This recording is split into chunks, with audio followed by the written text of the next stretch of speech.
আজ আমি আপনাদের সাথে শেয়ার করছি চিকেন চাপ রেসিপি। দেখুন এখানে আমি 1 কিলো চিকেন নিয়েছি। চিকেনগুলো এরকম বড় বড় করে পিস করে নিয়েছি, তাহলে চিকেন চাপটা ভালো হবে। চলুন আমি চিকেনটা ম্যারিনেট করে নিই। প্রথমে আমি আদা রসুন সমান সমান আদা রসুন ছিল, সেগুলো আমি পেস্ট করে নিয়েছি। 4 চামচ আদা রসুন পেস্ট দিয়ে দিচ্ছি। লঙ্কার পেস্ট দিয়ে দিচ্ছি।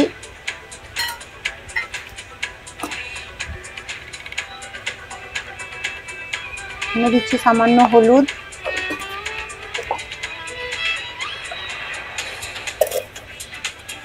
পরিমাণ মতো লবণ,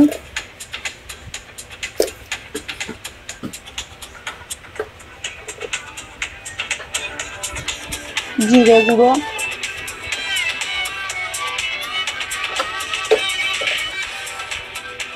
আর ধনিয়া গুঁড়ো, আর দিয়ে দিচ্ছি টক দই।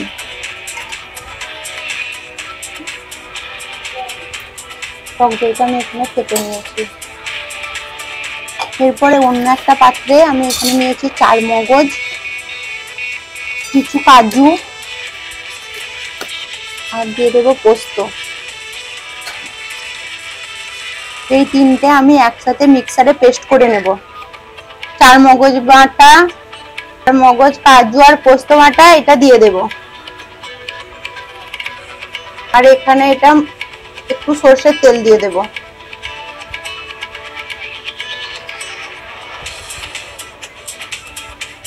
দেখুন এটা ম্যারিনেট করা আমার হয়ে গেছে। এটা এবার 1 ঘন্টা আমি রেস্টে রেখে দেব। এবার আমি একটা ফ্রাইং প্যান বসিয়েছি, এর মধ্যে কিছু মশলা বানিয়ে নেব। এখানে আমি দিয়েছি এলাইচি 5টা, দারচিনি দিয়েছি, লবঙ্গ, জায়ফল, জাবিত্রি আর গোলমরিচ একটু রোস্ট করে নেব। গরম করে আমি এটা পাউডার বানাবো, মিক্সারে দিয়ে দিয়েছি। এবার একটা পাউডার আমি বানিয়ে নেব। গ্যাস চালু করে আমি এখানে একটা পাত্র চাপিয়ে দিয়েছি, ওর মধ্যে দিয়ে দেবো সরষের তেল।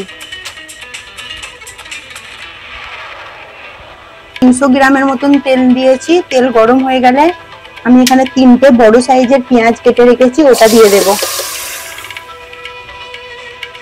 ভালো করে নেড়ে নেব। পেঁয়াজটা আমি বেরেস্তা করে তুলে নেব একটা জায়গায়। পেঁয়াজ বেরেস্তাটা এটা তুলে নিচ্ছি। পেঁয়াজ ভাজার তেলে আমি চিকেনটা দিয়ে দেব।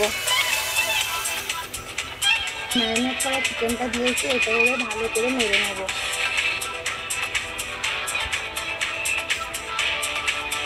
ঢাকনা লাগিয়ে চিকেনটা 5 মিনিটের মতো আমি সেদ্ধ করে নিয়েছি।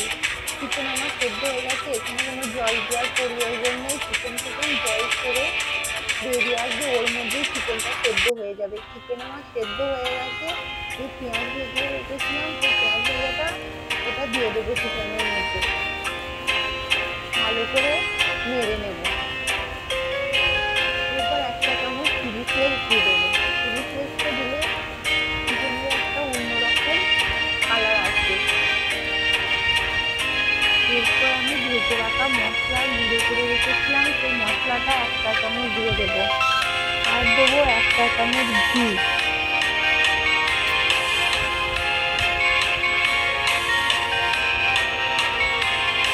আর দেবো 1 চা চামচ কেওড়ার জল,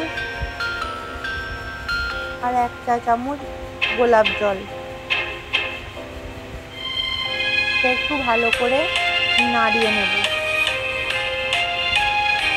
এখানে আমার চিকেন চাপ রেডি হয়ে গেছে। চিকেন চাপ যদি আপনাদের ভালো লাগে তাহলে আমার চ্যানেলটা শেয়ার অ্যান্ড সাবস্ক্রাইব করে দেবেন। দেখুন আমার রান্নাটা কতটা লোভনীয় হয়েছে।